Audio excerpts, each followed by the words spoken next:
واقعہ کربلا اس سے ریلیٹڈ نہیں ہے کہ جی ان کے اوپر پانی بند ہو گیا، ان کے اوپر ظلم ہوا، کتنے بندے شہید ہوئے، یہ سیکنڈری چیز ہے. اصل چیز ہے کربلا ہوئی کیوں نبی علیہ السلام کی محنت کو 50 سال کے اندر اس لیول تک پہنچا دیا گیا کہ ہزاروں صحابہ زندہ ہیں اور نبی صلی اللہ علیہ وآلہ وسلم کی پوری اولاد ذبح کر دی جاتی ہے. ہم تو یہ کہہ نہیں رہے کہ کیسے ذبح کیا انہوں نے، آری چلائی تھی یا تلوار چلائی تھی، یہ تو واقعہ کربلا تو سب کو پتہ ہے، ان کی شہادت بھی سب کو پتہ ہے. جامعہ ترمذی میں حدیث ہے حسن و حسین جنتی نوجوانوں کے سردار ہیں اور ان کی والدہ جو ہے وہ جنتی عورتوں کی سردار ہیں. اور المستدرک الحاکم میں حدیث ہے حسن و حسین جنتی نوجوانوں کے سردار ہیں، ان کے والد ان سے بھی بہتر ہیں. تو یہ تو ڈیفینٹ حدیثیں ہیں، یہ تاریخ تو نہیں ہے، نبی علیہ السلام کے فرامین ہے. تو ان کی موجودگی میں ان کے ساتھ یہ کچھ کیا جائے تو ہم نٹی گرٹیز میں نہیں پڑھتے، ہم اس تھیم کے اوپر کہ یہ کون سی چیز تھی جس نے خلافت راشدہ کو ملوکیت میں بدل دیا، ہم اس تھیم کے اوپر بات کرتے ہیں. ہم کہتے ہیں چھوڑ دیں، بندے ہندے چھوڑیں، الٹیمیٹلی کیا نکلا ہے، کس کی وجہ سے ہوا ہے، وہ تو حدیث کی کتابوں میں موجود ہے. ہم کب کہہ رہے ہیں خفیہ کیمرے لگا گئے جی کس نے گولی پہلا تیر کس نے چلایا، یہ وہ ہم تو بتا رہے ہیں کس کے دور حکومت میں ہوا اور ان کا اپنا کردار کیا تھا، اس کو کس طریقے سے لا کے تخت پہ بٹھایا گیا. وہ ساری کی ساری چیزیں تو سامنے ہیں، وہ تاریخ کی کتابیں نہیں ہیں، حدیث کی کتابیں ہیں. اگر آپ کہتے ہیں کہ بخاری مسلم سے ہم نے صرف رفع الیدین کی حدیثیں لینی ہیں یا ایمانیات کی حدیثیں لینی ہے اور باقی جو بخاری اور مسلم میں آل امیہ کی بدماشیوں کو ننگا کیا گیا ہے وہ ہم نے نہیں لینی ہے، تو سر پھر آپ اپنے آپ کو کلیئر کٹ، پھر ہم آپ سے واقعہ کربلا نہیں ڈسکس کریں گے، حجیت حدیث پہ بات کریں گے. آپ کو اپنے آپ کو منکرین حدیث کہنا پڑے گا. یہ آپ اسکروٹنگ کیسے کریں گے؟ اس سے بڑی بات مجھے یہ بتائیں کہ عظمت صحابہ بڑی چیز ہے یا عظمت محمد رسول اللہ صلی اللہ علیہ وسلم؟ تو بریلوی یہی تو رونا رو رہے ہیں، وہ کہہ رہے ہیں کہ قرآن میں تھوڑی آیات ہیں. آپ پھر مڑ کے پڑھتے ہیں قل انما انا بشر مثلکم، اس میں تو نبی علیہ السلام کی تنقیص ہو رہی ہے. تو ہم ان کو کیا کہتے ہیں کہ تنقیص مقصد نہیں، نعوذ باللہ، نہ ہو رہی ہے، آپ افضل البشر ہیں لیکن آپ کی اسپیشیز بشر ہے، یہ ہم اپنا عقیدہ سمجھتے ہیں، وہ اس کو تنقیص شمار کرتے ہیں. تو پھر اس وقت آپ بھی بریلویوں کی بات مان کے تو یہ آیات پڑھنا چھوڑ دیا کریں. آپ کہتے ہیں نہیں آیات ہے کیوں نہ بیان کریں، تو ہم بھی کہتے ہیں احادیث ہے کیوں نہ بیان کریں کہ صحیح بخاری میں حدیث ہے 2812 عمار کو ایک باغی جماعت قتل کرے گی، وہ جماعت دوزخ کی طرف بلا رہی ہوگی اور عمار ان کو اللہ اور جنت کی طرف بلا رہا ہوگا. اب اس کے نرغے میں جو آتا ہے وہ آئے، میں اپنے نبی سے ٹکر لے لوں آپ لوگوں کے منہ کا خیال رکھتے ہوئے کہ میں نبی علیہ السلام کو کہوں کہ آپ نے کیوں ایسی بات کر دی کہ مولا علی کے مخالفین کو آپ نے دوزخ کی طرف بلانے والی جماعت کہہ دیا. تو لیں آپ ٹکر، جائیں سیدھا دوزخ میں. اور تھوڑی جرت کریں، آپ یہ کہا کریں کہ اے اللہ، اپنے لیے کہا کریں کہ اللہ تعالیٰ آپ کا حشر یزید اور یزید کے آباء و اجداد کے ساتھ کرے اور اس کی اولاد کے ساتھ. ہم کہتے ہیں کہ اللہ تعالیٰ ہمارا حشر جو ہے وہ مولا حسن حسین، مولا علی علیہ السلام اجمعین اور اہل بیت کے ساتھ کرے، آمین. اور آپ میں تو اتنی جرت نہیں آپ یہ بات بھی کر سکیں کیونکہ ان کو پتہ ہے. تو نبی علیہ السلام کی احادیث کو بیان کرنے کو یہ سمجھتے ہیں کہ جی اس سے مصیبت کھڑی ہو جائے گی، تو اپنے آپ کو منکرین حدیث ڈکلیئر کریں. پھر حجیت حدیث کا مقدمہ ڈسکس ہوگا، پھر کربلا نہیں ڈسکس ہوگی. اور یہ ٹی وی پہ بھی آ کے مولوی بیٹھے ہوتے ہیں، سنیوں کے بھی شیعوں کے بھی، مڑ کے جی وہ یزید نے یہ کر دیا. وہ یزید نے کیا کیا ہے یار؟ وہ تو سسٹم کا نمائندہ بن کے آیا جو پیچھے سے خراب تھا. یزید کو لے کے بیٹھے ہیں، یزید یزید یزید یزید، بھائی پیچھے سے معاملہ خراب ہوا. اگر نہیں یقین آتا تو یہ بخاری مسلم کی میں نے آلموسٹ 200 سے زیادہ حدیث مین اسٹریم کی کتابوں سے اکثر بخاری مسلم جمع کیے پڑھے. اور سر میں نے تو ان کو چیلنج دیا یہ حدیثیں پڑھ کے نا اپنے ممبروں سے صرف ان حدیثوں کی تشریح اپنی پبلک کے سامنے کر دیں. نہیں کر سکتے تو وہ لعنت کے مستحق تو ہو رہے ہیں حق چھپا کے، اور قیامت دن کے منہ پہ لگام ڈالیے. اور پھر مڑ کے کہتے ہیں نہیں جی وہ کچھ چیزیں خاص ہوتی ہیں وہ عوام الناس کے سامنے نہیں کرنی چاہیے. وہ صحابہ کرام بھی بعض اوقات ایسی باتیں پبلکلی نہیں کرتے تھے. میں نے اس کے اوپر بڑا ایک میرا کلپ ہے یوٹیوب پہ، مولا علی سے متعلق 5 جھوٹ، تو میں نے کافی ساری چیزیں اس میں ڈسکس کی ہیں. لیکن میں یہ کہتا ہوں کہ اللہ کے بندو، جو چیزیں نبی علیہ السلام نے منع کی ہیں بیان کرنے سے وہ تو ہم ڈسکس کر بھی نہیں رہے. میں نے آج تک آپ کو منافقین کے نام بتائے؟ آپ نے حذیفہ ابن یمان کو بتائے تھے نا آپ صلی اللہ علیہ وسلم نے، صحیح بخاری میں آتا ہے. تو میں نے آپ کو بتایا، آپ رازدار رسول تھے، ختم ہوگی بات. میں نے کبھی ڈسکس کی ہے؟ اگرچہ میں نے صحیح مسلم کی حدیث 7035 نمبر ڈسکس کی ہے کہ نبی علیہ السلام نے فرمایا میرے صحابہ میں 12 منافق ہیں، وہ کبھی بھی جنت میں داخل نہیں ہوں گے یہاں تک کہ سوئی کی ناکے سے اونٹ میں گزر جائے، اور ان میں سے 8 ایسے ہیں جس کی کمر پہ دوبیلا پھوڑا نکلے گا. میں نے آج تک آپ کو بتایا کہ کس کس کی کمر پہ دوبیلا پھوڑا نکلا اور اس کی موت اسی پھوڑے میں ہوئی ہے؟ بتایا؟ تو میں تو وہ چیزیں ڈسکس بھی نہیں کر رہا، میں وہ چیزیں ڈسکس کر رہا ہوں جو نبی علیہ السلام نے علامات النبوہ میں بتائی ہیں. یہ امام بخاری حدیث نبوت کی دلیل کے چیپٹر میں لے کے آئے ہیں، اور امام بہقی نے 3500 احادیث پر مشتمل ایک کتاب لکھی ہے دلائل النبوہ، کہ ہم نبی صلی اللہ علیہ وسلم کو نبی کیوں مانتے ہیں، اس کے اوپر. اور اس میں یہ ساری حدیثیں عمار بن یاسر کے قتل والی لے کے آئے ہیں، بتانے کے لیے کہ دیکھیں ہمارے نبی علیہ السلام کی نبوت کی دلیل ہے کہ آپ نے اپنی وفات کے آلموسٹ 30 سال کے بعد ہونے والے واقعے کو پہلے ہی بتا دیا۔ یہ حدیثیں چھپانے والی نہیں، بیان کرنے والی ہیں، علامات النبوہ کی حدیثیں ہیں۔ آپ کہتے ہیں چھپائیں، اگر کوئی حدیث دنیا میں نہیں چھپائی جا سکتی نا تو علامات النبوہ والی حدیث ہے، کیونکہ وہ تو نبی صلی اللہ علیہ وسلم کی نبوت کو جسٹیفائی کرتی ہے۔ ورنہ میرا ایک معصومانہ سوال ہے کہ نبی صلی اللہ علیہ وسلم نے یہ باتیں کر کے ان کے زوم میں نعوذ باللہ امت کو مصیبت میں ڈال دیا۔ آپ نے خود ہی فرمایا کہ یہ ہوگا، کیوں فرمایا آپ نے؟ میں تو بیان کر کے مجرم ہوں، تو جس نے مجھے خبر دی ہے ان کے بارے میں آپ کا کیا خیال ہے؟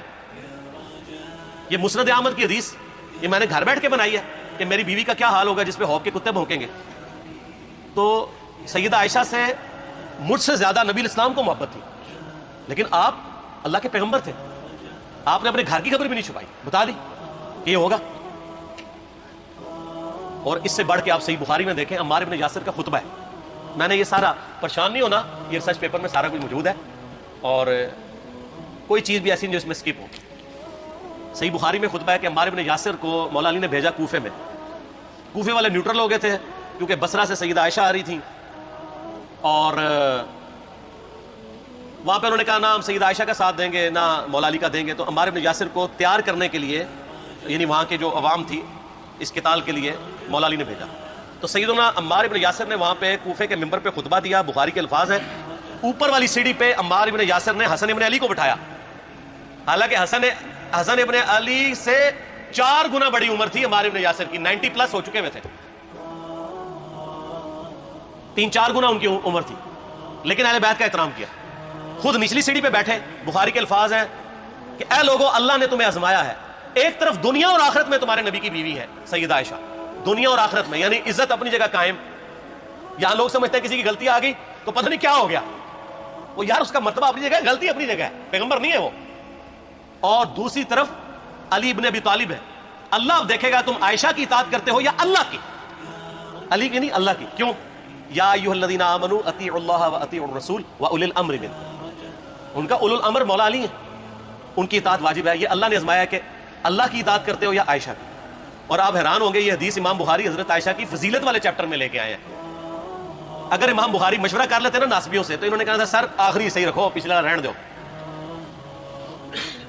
بلکہ پچھلے والا رکھو آخری والا رہن دو، کہ عائشہ دنیا اور آخرت میں۔ وہ حدیث گھٹنے کا میں آپ کو طریقہ بتاتا ہوں، کاٹ چھانٹ کرنے کا۔ وہ آدھی حدیثیں لکھتے ہیں نا، آدھی حدیث ایسے لکھتے ہیں امام بخاری کہ سیدہ عمار بن یاسر نے خطبے کے دوران فرمایا کہ سیدہ عائشہ دنیا اور آخرت میں تمہارے نبی کی بیوی ہے، بس۔ لیکن امام بخاری نے پوری حدیث لی ہے، آگے وہ بھی ڈالا ہے کہ اللہ آزما رہا ہے کہ عائشہ کی اطاعت کرتے ہو یا اللہ کی، جیسے آپ کے علماء کر رہے ہیں۔ صحیح مسلم کی حدیث 6488 آدھی بیان کرتے ہیں سارے مولوی، بریلوی، دیوبندی، اہل حدیث، سب۔ میرے صحابہ کو برا مت کہو، اگر تم میں سے کسی نے احد پہاڑ کے برابر بھی سونا خیرات کر دیا اور میرے صحابہ نے 1 مد یعنی 600 گرام خیرات کی، آدھا کلو، اس کے آدھے کو بھی نہیں پہنچ سکتا، بس۔ حالانکہ یہ مسلم کی حدیث سٹارٹ اس سے ہوتی ہے کہ عبد الرحمن بن عوف کو خالد بن ولید نے گالیاں دی جھگڑے کے دوران، حالانکہ دونوں مسلمان تھے، دونوں صحابی تھے۔ آپ نے حضرت خالد بن ولید کو بلا کے ڈانٹا، فرمایا تم میرے صحابہ کو برا مت کہو۔ تو خالد بن ولید نے تو آگے سے نہیں کہا حضور میں بھی صحابی ہوں۔ ان کو پتا تھا کہ عبد الرحمن بن عوف نے اس وقت اسلام قبول کیا جب اسلام کا مطلب تھا مار، تکلیف اٹھانا، اور خالد بن ولید نے گولڈن پیریڈ میں صلح حدیبیہ کے بعد اسلام قبول کیا۔ میں اب تم لوگ یہ کر رہے ہو، تم لوگ اگر احد پہاڑ کے برابر بھی سونا خیرات کر دو، یعنی صلح حدیبیہ کے بعد والے لوگ میرے ان کے برابر نہیں ہو سکتے۔ اور جو فتح مکہ پہ معافی مانگ کے مسلمان ہوئے ہیں طلقاء، مؤلفۃ القلوب، آل امیہ، ان کا تو لیول ہی کچھ نہیں ہے۔ یہاں تو خالد بن ولید کے بارے میں بات کی جا رہی ہے، اور پھر وہ مؤلفۃ القلوب اپنے زمانے میں ممبروں پہ سب و شتم کروائیں سیدنا علی پر۔ تو سب سے پہلے تو ان کو کہنا چاہیے جن کے بارے میں حدیث تھی کہ تم صحابہ کو گالی مت دینا، ہم نے تو خیر کبھی دی بھی نہیں ہے۔